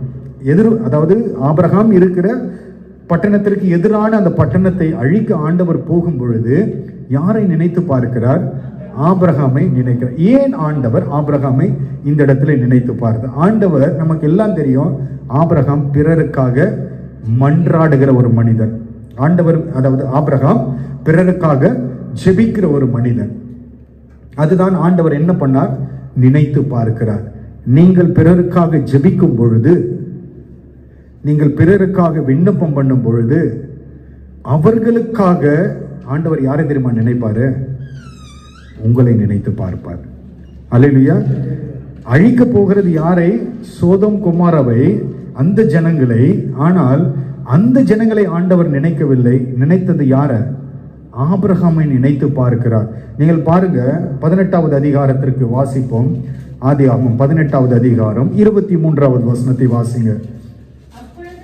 அப்பொழுது ஆபிரகாம் சமீபமாய் சேர்ந்து துன்மார்கனோடு நீதிமானை அழிப்பீரோ என்று யாரிடத்தில் விண்ணப்பம் பண்ணுகிறான்? ஆண்டவரிடத்திலே விண்ணப்பம் பண்ண. என்ன சொல்லுகிறான்? துன்மார்கனோடு யாரை அழிப்பீரோ? நீதி மானை அழிப்பீரோ. நீதிமான் என்பது ஒருத்தர பலர் அல்ல, ஒருத்தர். யாரு? ஒரே ஒரு ஆளுக்காக விண்ணப்பம் பண்ணுகிறான். ஆபிரகாமுக்கு பெயர் சொல்றது கூட பயம். ஆபிரகாமுக்கு என்ன பெயர் சொல்றதுக்கு பயம். போ அவன் எப்படி கேட்கிறான் ஆண்டவரிடத்துல போய், துன்மார்கரோடு நீதிமானை அழிப்பீரோ. ஆபிரகாமுக்கு தெரியும் அந்த பட்டணத்தில் எத்தனை நீதிமான் இருக்கிறாங்கன்ட்டு. ஒரு நீதிமான் இருக்கிறான். அது யார்? அது லோத்து. அந்த ஒரு நீதிமான் யாரு? லோத்து. ஆனால் ஆபிரகாம் என்ன செய்கிறார்? பெயர் சொல்லி கேட்கல. யாருக்கிட்ட? நீங்கள் அதே அதிகாரத்தில் 25வது வசனத்தை வாசிங்க. துன்மார்கனோடு. அப்ப திரும்பவும் அதே மாதிரிதான் விண்ணப்பம் பண்ணுகிறார். துன்மார்கனோடு நீதிமானை சங்கரிப்பது உமக்கு தூரமாய் இருப்பதாக. மீண்டும் ஒருவருக்காக, ஒரு நீதிமானுக்காக. அந்த ஒரு நீதிமான் யார்? அது லோத்து. ஏன்னா ஏன் அவர் பேரை சொல்லி அங்க ஜெபம் பண்ணல? சொல்லல, ஆண்டவரே அந்த பட்டணத்துல ஒரே ஒரு நீதிமான் தாங்கிறான், லோத்தும் அவன் குடும்பம் மாத்திரமே அப்படின்னு சொல்லல. ஏன் அவனுடைய பெயரை சொல்லுவதற்கு அவன் அஞ்சுகிறான்? அவங்க ரெண்டு பேரும் பிரிந்த பொழுது எப்படி பிரிஞ்சாங்க? அவங்க ஆபிரகாமும் லோத்தும் பிரிந்த பொழுது எப்படி பிரிந்தார்கள்? அவர்கள் ரெண்டு பேரும் சண்டை போட்டு தான் பிரிஞ்சாங்க. எப்படி பிரிந்தாங்க? இவனுடைய ஆஸ்தியும் பெருசு, அவனுடைய ஆஸ்தியும் பெருசு. பிரச்சனை எங்கிருந்து ஆரம்பிச்சது? அவனுடைய வேலைக்காரர்களிருந்து ஆரம்பித்தது. ஏன்னா ரெண்டு பேரும் செல்வ சீமாந்தர்கள். இது நிமித்தம் என்ன உண்டானது? இரண்டு பேருக்கும் சகோதரருக்குள் பிரச்சனை வந்தது. சண்டை போட்டுக்கொண்டு இருவரும் பிரிந்து கொண்டார்கள். இப்போ ஆண்டவரிடத்துல போய் லோத்து அப்படின்னு சொல்லி இது பண்ண, ஆண்டவர் என்ன கேட்பாரு? அவன் உங்ககிட்ட சண்டை போட்டு போனால, அவனுக்கு ஒசரம் நீயா கேட்பார? கேட்க மாட்டார் ஆண்டவர். இவன் பாருங்க எப்படி கேட்கிறார் ஆண்டவரிடத்துல ஆபிரகாம். ஆண்டவரே, துன்மார்கனோடு நீதிமானை அழிப்பீரோ. மறைமுகமாக ஒருவனுக்காக விண்ணப்பம் பண்ணுகிறதை பார்க்க முடிகிறது. 19வது அதிகாரம், இந்த 19வது அதிகாரம் 29வது வசனத்தை மீண்டும் வாசிங்க. தேவன் அந்த சமபூமியின் பட்டணங்களை, எத்தனை பட்டணங்கள் அங்கு சொல்லப்பட்டிருக்கிறது? எத்தனை பட்டணங்கள் அந்த இடம்? சமபூமியின் பட்டணங்களை அழிக்கும் போது, பட்டணங்களை என்று சொல்லும் பொழுது 5 பட்டணங்களை குறிக்கும். அது எத்தனை பட்டணங்களை குறிக்கும்? அது நாம் எத்தனை பட்டணங்களை பொதுவாக சொல்லுவோம்? நம்ம 2 தான் சொல்லுவோம். சோதோமும் கொமோராவும் மாத்திரம் தான் நமக்கு தெரிஞ்சது. அது ஏன்னா நம்ம கதை கேட்டு எங்க சண்டே ஸ்கூல்ல அப்படி கேட்டு கேட்டு அது அப்படியே மைண்ட்ல செட் ஆயிடுச்சு நம்மளுக்கு. ஆனால் வேதத்தின் பிரகாரம் தேவன் அழித்தது 5 பட்டணங்களிலே 4. தேவன் அழித்தது எத்தனை? 5 பட்டணங்களில் 4 அழித்தார். என்ன அது? ஒன்று சோதோம், மற்றொன்று என்ன? கொமோரா. அடுத்தது என்ன? அத்மா. 4வது செபோயிம். 3வது அத்மா, 4வது செபோயிம். இதெல்லாம் எங்க இருக்குதுன்னு கேக்குறீங்களா? என்ன கதை ஒட்டுனுகிறான் பாரு. வாசிங்க. ஆதியாகமம் 14வது அதிகாரம், ஆதியாகமம் 14 2வது வசனத்தை வாசிங்கள். முதலாவது எந்த தேசம்? சோதோமின் ராஜாவாகிய பேராவோடும். இரண்டாவது பட்டணம் எது? கொமோராவின் ராஜாவாகிய. இரண்டாவது பட்டணம் எது? கொமோரா. மூன்றாவது பட்டணம் எந்த பட்டணம்? அத்மாவின் ராஜாவாகிய சினையாவோடும். 4வது பட்டணம் செபோயின் ராஜாவாகிய செமேபரோடும். 5வது பட்டணம் எந்த பட்டணம் கேட்டீங்கன்னா சோவோர். ஆனால் ஆண்டவராகிய கர்த்தர் 4 பட்டணங்களை அழிப்பார், சேவோர் பட்டணத்தை அழிக்க மாட்டார். ஏன் அப்படின்னு கேட்டீங்கன்னா, ஏன் 4 அழிக்கப்பட்டது, சேவோர் அழிக்கப்படவில்லை என்றால், இந்த 4 பாவம் எங்கே எட்டினது? தேவனுடைய சமூகத்தை எட்டினது. ஆண்டவர் அழித்து போட்டார். சேவோரின் பாவம் எங்கே எட்டவில்லை, இன்னும் தேவ சமூகத்தில் எட்டவில்லை. அந்த பாவம் இன்னும் முழுமை அடையவில்லை. நாம் நினைப்போம் பார்த்தீங்களா, இப்போ நம்ம சுற்றிலும் எங்கு பார்த்தாலும் என்ன நடக்கிறது, பாவம். நமக்குள்ள ஒரு கேள்வி வரும், ஆண்டவர் எவ்வளவு நாள் மௌனமாய் இருப்பார்? எல்லாவற்றையும் ஆண்டவர் பார்க்கிறாரு, ஏன் ஆண்டவர் மௌனமாய் இருக்கிறார்? ஏன் ஆண்டவர் நியாய தீர்ப்பை கொண்டு வரவில்லை? ஒன்றை நாம் அறிந்து கொள்ள வேண்டும், ஆண்டவர் எப்பொழுது நியாய தீர்ப்பை கொண்டு வருவார் என்றால், பாவம் அதன் உச்சம் முழுமை அடையும் பொழுது, அது முழுமை அடைந்து ஆண்டவருடைய சமூகத்தில் எட்டும் பொழுது ஆண்டவர் நிச்சயமாய் அழிப்பார், பட்டணத்தை கவிழ்த்து போடுவார். 5 பட்டணங்களில் 4 அழிக்கப்பட்டது, சேவோர் அழிக்கப்படவில்லை. காரணம், அதனுடைய பாவம் பரிபூர்ணம் அடையவில்லை, ஆண்டவருடைய சமூகத்தில் எட்டவில்லை. ஆனால் அழிக்கப்படுவதற்கு முன்பதாக ஒரு மனிதனுடைய விண்ணப்பம் ஒரு குடும்பத்தை காப்பாற்றினது. அல்லேலூயா. தேசத்தை ஆண்டவர் அழிப்பதற்கு முன்பதாக, இப்போ நாம் வாழ்ந்து கொண்டிருக்கிற தேசத்திற்கு பக்கத்தில் ஒரு தேசத்தை ஆண்டவர் அழிக்க தீர்மானிக்கும் பொழுது, ஒருவேளை நீங்கள் அந்த தேசத்து ஜனங்களுக்காக ஜெபிக்கிறவர்களாய் இருப்பீர்களானால், அங்கு அழிப்பதற்கு முன்பதாக ஆண்டவர் உங்களையும் என்னையும் நினைத்து பார்ப்பார். அல்லேலூயா. ஜெபிக்கிறவர்களை ஆண்டவர் ஒரு நாளும் மறப்பது கிடையாது. முதலாவது நான் சொன்னேன், சபைக்குள், அதாவது பேழைக்குள் இருப்பவர்களை ஆண்டவர் மறப்பது கிடையாது. இரண்டாவது, ஆண்டவர் யாரை மறப்பது கிடையாது தெரியுங்களா? ஜெபிக்கிறவர்களை மறப்பது கிடையாது. யாருக்காக ஜெபிக்கிறவர்களை? எனக்கு நானே ஜெபிக்கிறவர்களை அல்ல, நாம் பிறருக்காக ஜெபிக்க வேண்டும்.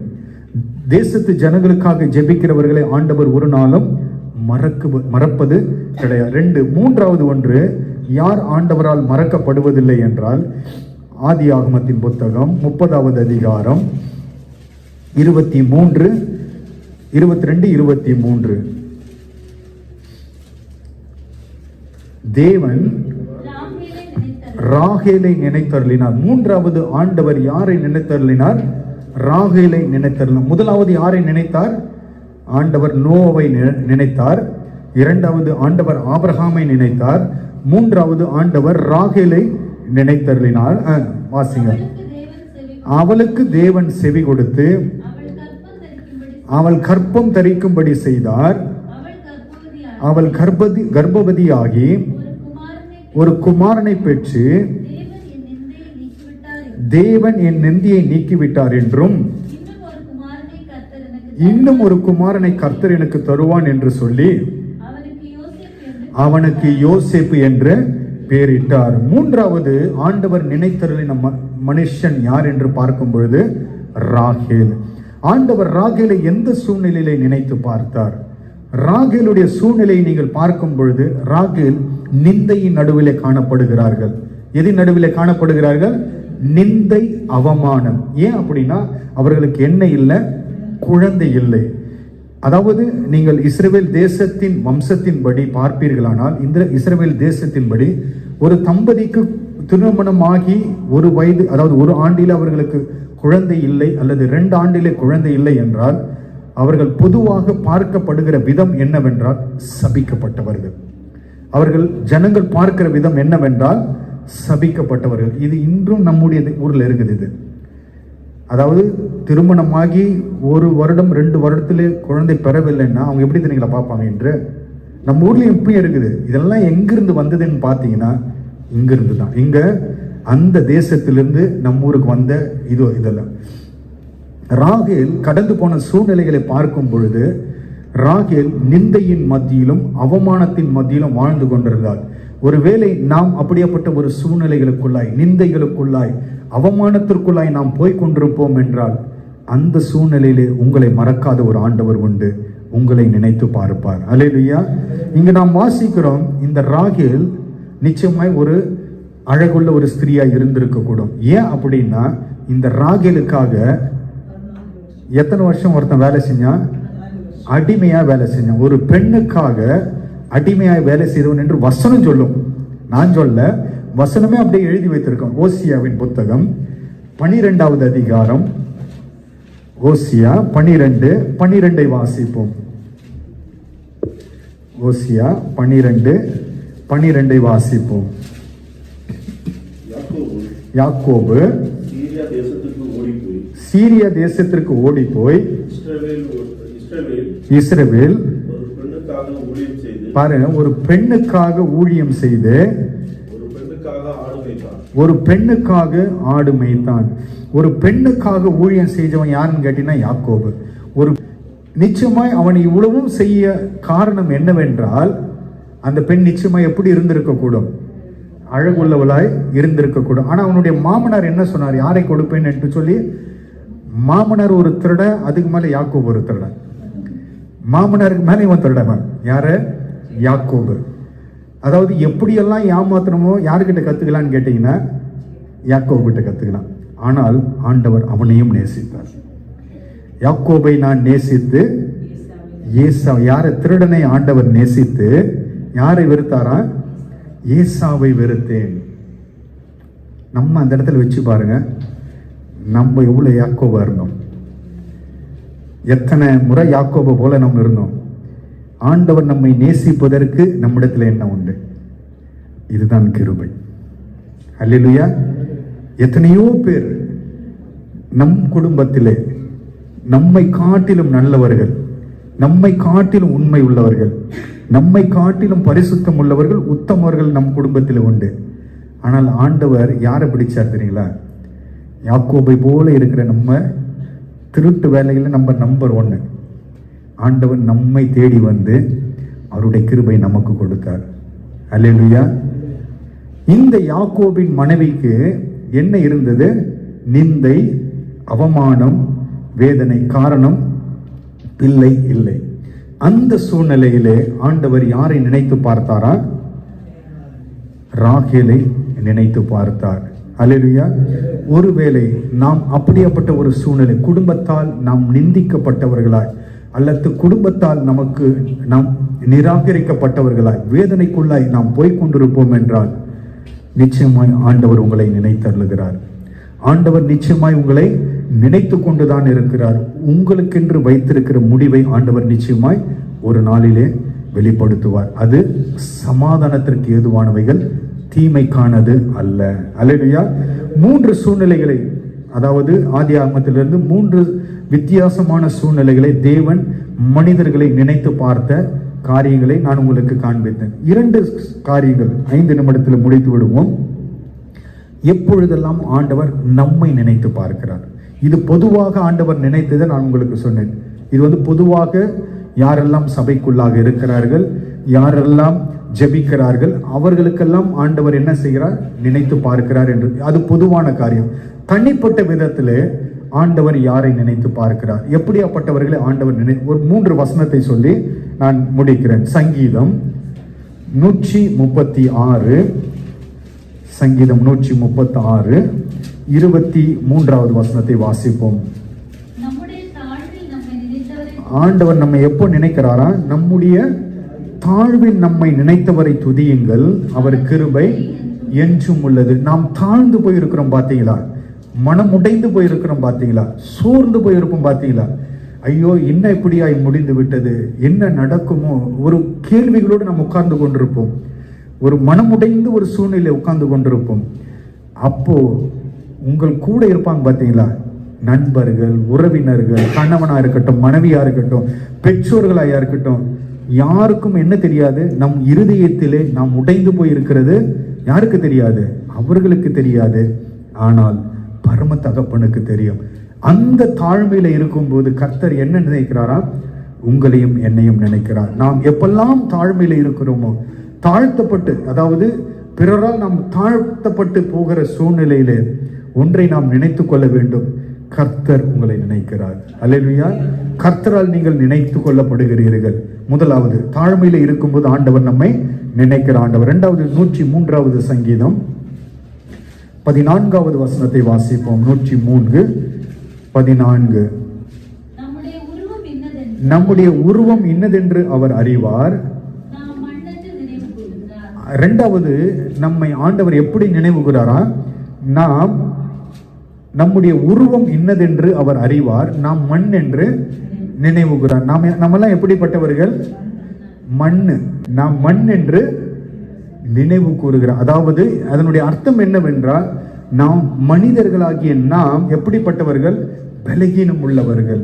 நம்முடைய பலகீனத்தில் ஆண்டவர் நம்மை நினைவு கூறுகிற ஆண்டவர். ஏன் அப்படின்னா அதுதான் ஆண்டவருடைய வசனம் சொல்லு, திராணிக்கு மேலாய் நம்மை சோதிக்காத ஆண்டவர். ஏன் ஆண்டவருக்கு தெரியும், இந்த மண்ணான இந்த சரீரம், மண்ணான இந்த மனுஷன், இவனுடைய நிலை இவ்வளவுதான், இதற்கு மேலே இவன் தாங்கிக் கொள்ள முடியாது. அந்த நம்முடைய அந்த மண்ணான அந்த பலகீனமான இந்த சரீரத்தை ஆண்டவர் எப்பொழுதும் நினைத்துப்பார். முதலாவது நம்முடைய தாழ்மையிலே ஆண்டவர் நம்மை நினைக்கிறார். இரண்டாவது நம்மை எங்கு நினைக்கிறாரா? மண் என்று நம்மை நினைத்து பார்க்கிறார். ஆண்டவர் ஆதாமை உருவாக்கும் பொழுது எப்படி உருவாக்கினார்? மண்ணிலிருந்து உருவாக்கினார். சரிங்களா? இந்த ஆதாம் என்ற பேர் ஏன் வந்ததுன்னு கேட்டீங்கன்னா, ஏன் அவனுக்கு ஆதாம் என்று பேர் வைத்தார் ஆண்டவர்னு கேட்டீங்கன்னா, அது ஆதாம், இது எபிரேய வார்த்தையில் சொன்னீங்கன்னா அதாமா என்று சொல்லுவாங்க. என்னது? ADAM தானே ஆதாம். அது கூட AH போட்டுங்க. அப்படின்னா ADAMAH எப்படி ப்ரொனவுன்ஸ் பண்ணுவாங்க? அதாமா. அதாமா அப்படின்னா பிரித்தெடுக்கப்பட்ட மண். அதனுடைய அர்த்தம் என்னன்னு கேட்டீங்கன்னா, பிரித்தெடுக்கப்பட்ட மண். அதுனா பிரித்தெடுக்கப்பட்ட மண் அப்படின்னு பார்த்தீங்கன்னா, இப்போ நம் மண் வீடு கட்டுறோம் பார்த்தீங்களா, மண்ணை கொட்டி நம்ம என்ன பண்ணுவாங்க? சலிப்பாங்க. சரிங்களா? அதுலேருந்து என்ன கிடைக்கும் நமக்கு? அந்த வேஸ்ட் எல்லாம் போயிடும். வேஸ்ட் எல்லாம் போயிட்டு அந்த அந்த அது என்ன சொல்லுவாங்க, அது சாஃப்ட் அப்படின்ட்டு சொல்லும் பார்த்தீங்களா, அந்த மண்ணில் இருந்தால் நாம் ஆதாமை ஆண்டவர் உருவாக்கினார். அது பிரித்தெடுக்கப்பட்ட மண். அதாவது களிமண் தான் அது. ஆனாலும் அது பிரித்தெடுக்கப்பட்ட அந்த ஜலித்து, நம்ம சொல்றோம் பார்த்தீங்களா, ஜலித்து எடுக்கப்பட்ட அந்த மண்ணு தான் அதாமா. அதுலேருந்து வந்தவர் தான் யாரு? ஆதாம். அதுலேருந்து வந்தவர் தான் யாரு? நாம் எல்லாம். ஆண்டவர் எங்கிருந்து நினைவு கூறுகிறார் என்று பார்த்தீர்கள்னா, ஆதாமிலிருந்து நம்மை நினைவு கூறுகிறார். மண் என்பதை ஆண்டவர் நினைவு கூறுகிறார். அதாவது பலகீனன் என்பதை ஆண்டவர் நினைவு கூறுகிறார். முதலாவது தாழ்மையிலே ஆண்டவர் நம்மை நினைத்து பார்க்கிறார். இரண்டாவது மண் என்பது, அதாவது நாம் பலகீனர் என்பதை நினைத்து பார்க்கையோ 6வது அதிகாரம் 32வது வசனத்தை வாசிங்க. நம்ம எல்லாருக்கும் தெரிந்த வசனம். இவைகள் எல்லாம் அஞ்ஞானிகள் நாடி தேடுகிறார்கள். இவைகள் எல்லாம் எது? நம்முடைய தேவைகளை எல்லாம் ஆண்டவர் அறிந்திருக்கிறார். இது மூன்றாவது. எப்போ ஆண்டவர் நம்மை அறிகிறாரா? நமக்கு தேவைகள் வரும்பொழுதெல்லாம் ஆண்டவர் என்ன பண்ணுகிறாரா? நம்மை அறிந்து கொள்ளுகிறார், நினைத்து பார்க்கிறார். கடைசியாக ஒன்று, சங்கீதம் 105 8 9 வசனத்தை வாசிப்போம். சங்கீதம் 105 8 9. 1000 தலைமுறைக்கென்று அவர் கட்டளையிட்ட வாக்கையும் ஆபிரகாமோடு அவர் பண்ணின உடன்படிக்கையும் அவர் ஈசாக்குக்கு இட்ட ஆணையையும் என்றென்றும் நினைத்திருக்கிறார். அல்லேலூயா. ஆண்டவராகிய கர்த்தர் ஆபிரகாமுக்கு, அதாவது 8வது வசனம், 1000 தலைமுறைக்கென்று அவர் கட்டளையிட்ட வாக்கு. எத்தனை தலைமுறைக்கா? 1000 தலைமுறைக்கு அவர் என்ன சொல்றாரா? வாக்கு கொடுக்கிறாராம். இன்று உங்களுக்கு சொல்றாரு பார்த்தீங்களா, நான் உங்கள் சந்ததிகளை ஆசீர்வதிப்பேன் அப்படின்னா நாம் எதை பார்க்கிறோம்? நம்முடைய பிள்ளைகளை பார்ப்போம். அந்த உடனே நம்முடைய கண்ணுக்கு யார் தெரிவது? நம்முடைய பிள்ளைகள். ஆனால் ஆண்டவர் ஆசீர்வதிக்கும் போது அப்படி ஆசீர்வதிப்பது கிடையாது. நாம் பார்ப்பது அப்படி, நம் பிள்ளைகளை மாத்திரம் நாம் பார்க்கிறோம். ஆனால் ஆண்டவருடைய ஆசீர்வாதம் தலைமுறை தலைமுறையாய் எத்தனை தலைமுறை போகிறது? 1000 தலைமுறை. 3 விதமான காரியங்களை ஆண்டவர் இந்த வசனத்தில் சொல்லுகிறார். என்ன சொல்லுகிறார்? அவர் 1000 தலைமுறைக்கென்று அவர் கட்டளையிட்ட வாக்கு தத்தங்கள். 1000 தலைமுறைக்கு அவர் என்ன கொடுக்கிறாரா? வாக்கு தத்தங்கள். இரண்டாவது, ஆபிரகாமோடு அவர் பண்ணின உடன்படிக்கை. முதலாவது வாக்கு தத்தம், இரண்டாவது உடன்படிக்கை, கடைசியாக அவர் ஈசாக்கு கிட்ட ஆணை. ஆணைனா ஓத் அப்படியா ஆங்கிலத்தில். 3 காரியங்களையும் அவர் ஒரு சந்ததிக்கு சொல்லுவதில்லை. எத்தனை சந்ததிக்கு? 1000 சந்ததிக்கு. சரிங்களா? நம்ம அதை எப்படி எடுத்துக்கிறோம்னு கேட்டோம்னா, கர்த்தர் உங்களை வாளாக்காமல் தலையாக்குவார்னா நம்ம என்ன பண்ணணும்? நமக்கு எடுத்துக்கோ, இல்லை நம்ம பிள்ளைகளுக்கு எடுத்துக்கோ. ஆனால் ஆண்டவர் அதை உங்களுக்கும் உங்கள் பிள்ளைகளுக்கும் மாத்திரம் அல்ல, 1000 ஒரு தலைமுறை எத்தனை வருஷம் தெரியுங்களா? ஒரு சந்ததி நம்ம சொல்றோம் பார்த்தீங்களா, ஒரு தலைமுறை அப்படின்றது எத்தனை வருஷங்க? 40 வருஷம். ஒரு தலைமுறை ஜெனரேஷன் அப்படின்னும் போது ஒரு தலைமுறை என்பது எத்தனை வருஷம்? 40 வருஷம். 1000 தலைமுறைன்னா தலைமுறை 40 ஆண்டுகள் என்றால் 1000 தலைமுறை எத்தனை ஆண்டுகள்? 40,000 தலைமுறைகள். நீங்க எத்தனை தலைமுறையை பார்ப்பீங்க? இப்ப நான் பொதுவாக ஒரு மனிதர்கள் பலத்தின் மிகுதியால் எவ்வளோ? 80. பலத்தின் மிகுதியால் 80. அதுக்கு மேல ஆண்டவர் கொடுக்கறது பிச்சை 90 95 அது ஆண்டவர் கொடுக்கிற ஈவாய் கொடுப்பது. அது நாம் பார்ப்பது இவ்வளவுதான். ஆண்டவர் எவ்வளவு தூரம் பார்க்கிறாரு? 40,000. கொஞ்சம் யோசித்து பாருங்க, ஆண்டவருடைய பார்வை எவ்வளவு தூரம் இருக்குது பாருங்க. நம்முடைய பார்வைக்கும் ஆண்டவருடைய பார்வைக்கும். இப்போ ஜோஷுவா பிரதர் சொல்லுங்க, 40,000 ஆண்டுகளுக்கு பின்னாடி உங்க சந்ததி எப்படி இருக்குங்க? கணக்கு நம்ம யோசிக்க முடியல. பாத்தீங்களா? நம்ம யோசித்து பார்க்க முடியவில்லை. நம்முடைய ஆண்டவர் அப்படியாப்பட்ட ஆண்டவர். அல்லேலூயா. நாம் நம் பிள்ளைகளை மாத்திரம் பார்க்கிறோம். ஆண்டவர் அப்படி பார்ப்பதல்ல. 40 ஆண்டுகள் கொஞ்சம் அப்படி திரும்பி பாருங்க. யோசித்து பார்க்க முடியாத அளவு ஆண்டவர் உடன்படிக்கை செய்கிறார். யோசித்து பார்க்க முடியாத அளவு அவர் வாக்குத்தத்தங்களை கொடுக்கிறார். அல்லேலூயா. அதை கொடுத்து விட்டு ஆண்டவர், ஒருவேளை நாம் பெற்ற ஆசீர்வாதம் நாமே மறந்துடுவோம். 40,000 ஆண்டுகளுக்கு ஆண்டவர் கொடுத்ததை மறக்காமல் நினைத்து பார்க்கிறார். அதான் இந்த 8:9 நாம் வாசித்தோம். என்ன வாசித்தோம்? 150 8:9 நாம் என்ன வாசித்தோம்?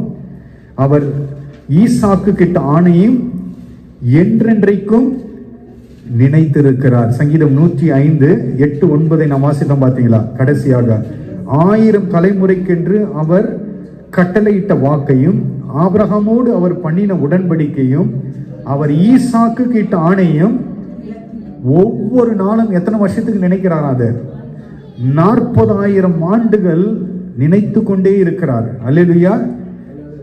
வேற எந்த தெய்வம் அப்படி சொல்லுமா? அல்லேலூயா. நம்முடைய ஆண்டவர் மேன்மையான ஆண்டவர். அல்லேலூயா. நமக்கு ஆண்டவர் சொல்லுகிற காரியம் நீங்கள் என்னால் மறக்கப்படுவதில்லை. இது எங்க தொடங்குகிறது? நம்மிடத்திலிருந்து தொடங்கி எங்க முடிகிறது தெரியுங்களா? 40,000 ஆண்டுகள் கடந்து முடிகிறது. அல்லேலூயா. ஆண்டவர் நம்மை நினைக்கிறார். நீ என்னால் மறக்கப்படுவதில்லை, உன் பேரில் அதாவது வாசிப்போம் அந்த எரேமியா 29:11 மீண்டும் வாசிப்போம். எரேமியா 29:11 நீங்கள் எதிர்பார்த்திருக்கும் முடிவை உங்களுக்கு கொடுக்கும்படிக்கு நான் உங்கள் பேரில் நினைத்திருக்கிற நினைவுகளை அறிவேன் என்று கர்த்தர் சொல்லுகிறார். அவைகள் தீமைக்கல்ல, சமாதானத்திற்கு ஏதுவானவைகளே. அது எல்லாம் எத்தனை ஆண்டுகள்? அது 40,000 ஆண்டுகள். ஆமென். நாம் சாதாரணமாக எப்படி எடுத்துக்கொள்வோம்? இதோ இன்னைக்கு நாளைக்கு நாளை மறுநாள் அப்படி நாம் காலத்தை ஓட்டி கொண்டிருக்கிறோம். நம்முடைய ஆண்டவருடைய பார்வையும் நம்முடைய பார்வையும் வெகு வித்தியாசமானது. ஆண்டவர் உங்களையும் என்னையும் நினைக்கிறார். நம் சந்ததிகளை நினைக்கிறார். வரப்போகிற 10 சந்ததிகளை தாண்டி அவர் நினைத்து கொண்டிருக்கிறார். அல்லேலூயா. நாம் பார்ப்பது நம்மையும் நம்முடைய பிள்ளைகளை மாத்திரமே. நிச்சயமாய் நீங்கள் ஆண்டவரால் மறக்கப்படுவதில்லை.